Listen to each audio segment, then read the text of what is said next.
Drake has been a superstar in music for so long that it's easy to forget what it was like when he wasn't, before he became the biggest hitmaker in hip-hop history, which takes us all the way back to 2013. As a music fan, there's few better feelings than seeing a guy or girl early and saying, this person makes phenomenal music and I can't wait to see where they go. You have to listen to this person before they blow. Before this album, you still had a chance to get on the boat because Drake had just won the Grammy for Best Hip Hop Album for his album Take Care. And as much as you might say he won a Grammy, he already was a superstar. At the time, this was extremely polarizing because Take Care was an album where he was on one song, braggadocious, rapping about his aspirations to become the best rapper of all time, and on the next song, crooning and sadly singing about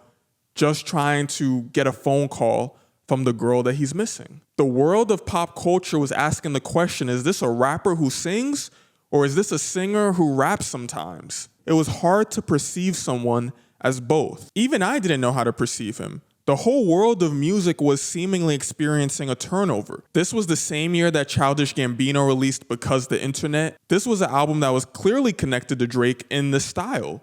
An album with the crooning, the singing, rapping in a way that was more connected to romantic emotions. Tyler, the Creator, was playing with the same ideas, releasing his album Wolf, before he would really nail it with the big song that took him to another level, See You Again. So while the media questioned if this style would have long-term appeal, Drake took a childhood photo, placed it on the cover, and put his head in the clouds to let the world know, I have arrived and I'm exactly where I thought I would be when I was dreaming of this so many years ago. Because on this album, he reached an entirely different stratosphere in terms of flexing, not just the fact that he's successful, but that he's confident in that sound, that he started from the bottom and now he's here, delivering some of his best rapping of his career on Tuscan Leather and Pound Cake with Jay-Z. One of his best R&B songs from time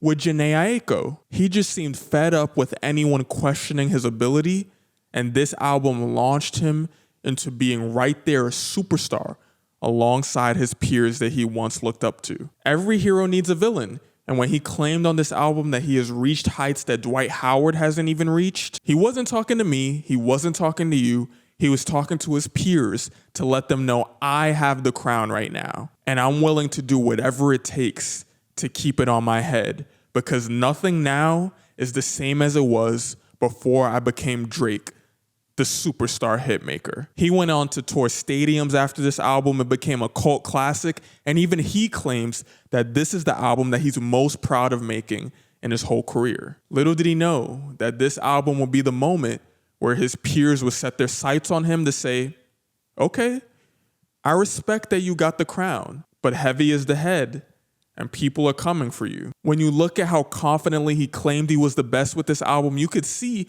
how he would go on to upset a lot of people. You see how we get a battle with Meek Mill, a battle with Pusha T, and eventually the battle of a decade and probably the battle of my lifetime, Drake versus Kendrick Lamar. So nothing was the same was Drake's true arrival into being one of the best in the game. And it's momentous because it feels like we haven't gotten too many moments like that in recent history. But I think even he would agree to some extent that he's been knocked off his pedestal with what took place over the past 2 years, which is reason enough to heavily anticipate his return.